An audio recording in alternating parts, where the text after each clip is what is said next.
Hey there, it's CJ Willie and I'm cracking a pack. Today is pack number 10 in my Magic the Gathering Ikoria Lair of Behemoths bundle.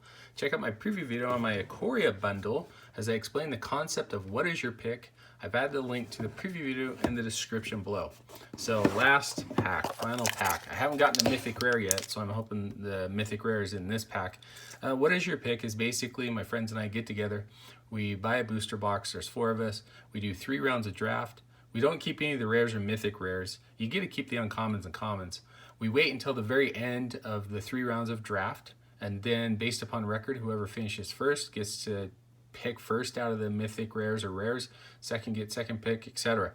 I was second, so I was able to pick Luca, Luris, and the Sultai Triumph Showcase art. So as I go through this pack, it's going to be from a very casual kitchen table Magic draft experience, if you will. And a lot of times a common or rarely common are the first picks because you know you're going to keep those for sure. And there's times that we'll pick the mythic rare because it's just so much of a bomb you want to take it. Okay, first card out of the pack is Convolute. It's 3 mana, 2 and a blue. It's an instant counter target spell unless its controller pays 4 generic mana. I like blue and white, and I'll usually draft a Convolute if I'm in that deck or a counter type spell because I'm going to have to hold on to it and counter their bomb. Since blue usually doesn't have a destroy or removal sort of effect. So I do like taking counter spells. Convolute, though, falls off in the late game when they've got plenty of mana because you can't really counter anything at that point. Durable Coil Bug, 2 mana, 1 and a black. It's an instant. It's a 2/2 for 5 mana, 4 and a black. Return Durable Coil Bug from your graveyard to your hand. This card's not too bad unless you're playing, the really aggressive red-white cycling deck. But games tended to go a little bit longer, and so there were times that you could have 7 mana, block, chump, return it from your graveyard to your hand, excuse me, and play it again. Though not the greatest card, but serviceable. Raking Claws, 2 mana, 1 on red, instant. Target creature gains double strike until end of turn. Cycling 2 in red-white cycling deck. Raking Claws is awesome. You always kind of live in fear of these type of effects like Uncaged Fury, Raking Claws, because you're sitting back, and if you don't block and they've got a creature that's 4 or 5 power, it probably ends the game. Thieving Otter, 3 mana, 2 and a blue. It's an otter. Whenever at 2/2, whenever Thieving Otter deals damage to an opponent, draw a card. I was able to make this work. There's a couple combos out there where you can play Thieving Otter. On the next turn, you mutate one of the flyers onto it. It's a good combo with the blue Heron flyer and then the white Vulpikeet. Gets them up in the air, get you a card, and get you some other mutate triggers. Blitz Leech, 6 mana, 5 and a black. It's a leech at 5/2. It has flash. When Blitz Leech enters the battlefield, target creature an opponent controls gets -2/-2 until end of turn.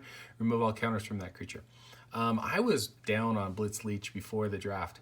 During and after the draft, Blitz Leech, games are going longer. Flash it in for 6 mana. Kill a creature or substantially weaken a creature in combat and save your creature, and then you've got a 5/2 attacker. Sure, maybe it's going to die to anything, but it can sure block a lot of big stuff. Blister Split. No, here we go. Blister Spit Gremlin is 1 mana. It's 1 red for a gremlin. It's 1/1. You can pay 1, tap Blister Spit Gremlin, deals 1 damage to each opponent. Whenever you cast a non-creature spell, untap Blister Spit Gremlin. Nah, this gremlin didn't work out very well in Ikoria. Sure, you could mutate on top of, but it didn't fit into the red-white cycling deck. It didn't fit into any of the other combinations with red. I was not a fan of Blister Spit Gremlin. Fire Prophecy I am a fan of. 2 mana, 1 in a red. It's an instant. Fire Prophecy deals 3 damage to target creature. You may put a card from your hand on the bottom of your library if you do draw a card. And most of the time when I played this, I was killing, obviously, a creature, and then taking an extra land from my hand, putting it on the bottom of my library, and drawing another card. Great design. I really like Fire Prophecy. Ram Through is another great spell. 2 mana, 1 and a green. It's an instant. Target creature you control deals damage equal to its power to target creature you don't control. If the creature you control has trample, excess damage is dealt to that creature's controller instead. Green playing a lot of big beefies, especially if you can, you can buy green and red. You're going to kill their creature, and then you might deal 2-3 damage to your opponent. I really like Ram Through. I think the other card in the cycle, I think it was Flame Spill, that was uncommon at red, was just as great. Really great design to kind of give spells trample. Helico Glider is 3 mana, 2 and a white. It's a Nightmare Squirrel. It's a 2/2 Helicus Glider enters the battlefield with your choice of flying counter or a first strike counter on it. 9 times out of 10, I'm choosing the flying counter. It was very rare that I was choosing first strike unless I had something that I can mutate on top of it to give it flying, and then I had a flying first striker. So Helico Glider was definitely a card that I liked I played it in blue-white, I played it in black-white. It's a really cool design and a very versatile creature, though most of the time I was choosing flying. I think it was one time I chose first strike just because I knew I was going to mutate. Firefinder is 3 generic mana.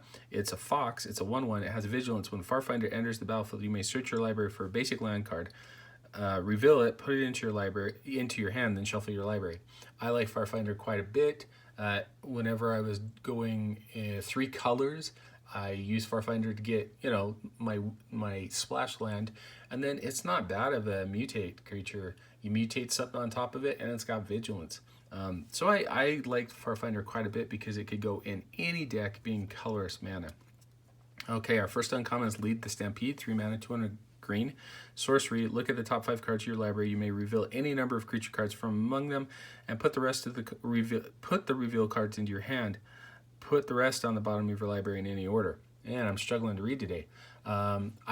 Lead the Stampede just didn't fit for me. I had to draft it maybe a couple times, late picks. I just was not interested in playing it. It just didn't seem that it was worthwhile to take turn 3 off to do this. There were a lot of other things I wanted to do on turn 3. Next uncommon is Easy Prey. It's 2 mana, 1 and a black. It's an instant. Destroy target creature with converted mana cost 2 or less and cycling 2. It's a little overcosted to destroy something very narrowly, but the cycling 2 does help it quite a bit. I didn't even see one in our draft. One of my friends did draft it, and he was able to pop off one of my smaller annoying creatures in one game, and then another game he just cycled it, drew a bigger creature he needed, and played it. So Easy Prey is cool because it has a lot of versatility. Our final uncommon is Back for More, 6 mana, 4 generic, 1 black, and 1 green. It's an instant. Return target creature card from your graveyard to the battlefield. When you do, it fights up to 1 target creature you don't control. On face value, this card looks bad, but it's actually really good. If you can cycle Void Beckoner, I think it's the 8 mana costed uncommon in black that has Death Touch, or you can cycle it to give a creature Death Touch, or the huge green trampler, I can't remember the name, that's like an 11/11, and if you cycle it, you give a creature you control trampling. This is a great target for both of those cards. You cycle them early on, then at instant speed during their combat before blockers, you play this and you bring back one of those 2, you kill off one of the creatures, and then you block the other one.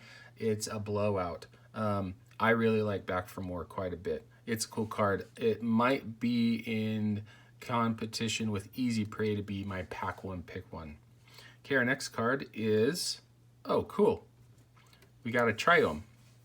So unfortunately no mythic in this bundle, which is a real bummer. Ikoria Triome, and it's one of the showcase arts too, is the Teamer Triome. It's a land, forest, island, mountain. You can tap it to add either 1 green or 1 blue or 1 red. Enters the battlefield tapped, and you can cycle it for 3 mana. The Triomes in draft, you didn't want to do in pack 1 pick 1, but in one of my earlier packs, I think a couple of packs ago, I hedged my bets. I would pick a Parcel Beast, and if I think the one I was looking at was the Sultai Triome. If the Sultai Triome made its way around the table, I would take that Triome, and then it would help me with my colors. The Ikoria Triome is in Teamer. Teamer didn't seem to be as strong, I thought, in draft as Obzon did, or even Sultai, but if you can get the color combinations together, it could work out. Then we have an island and our punch out counters. In my opinion, my pack 1 pick 1, I would go with Back for More. I think it's something that you can definitely build around. If you know early enough that you're going to be black-green, you can really spotlight those creature cards, especially cards that you can get into your graveyard early. And like I said, there are some big payoffs that you can cycle, get into your graveyard, and then bring back from more.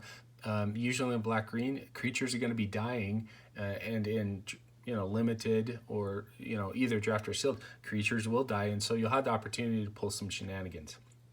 Anyway, hope you enjoyed the video. If you did like it, please subscribe and share. Take some time to tell me in the comment section what was your pack one pick one. Until next time, when I'm back with the review video of my Magic the Gathering Ikoria Lair of Behemoths, what is your pick?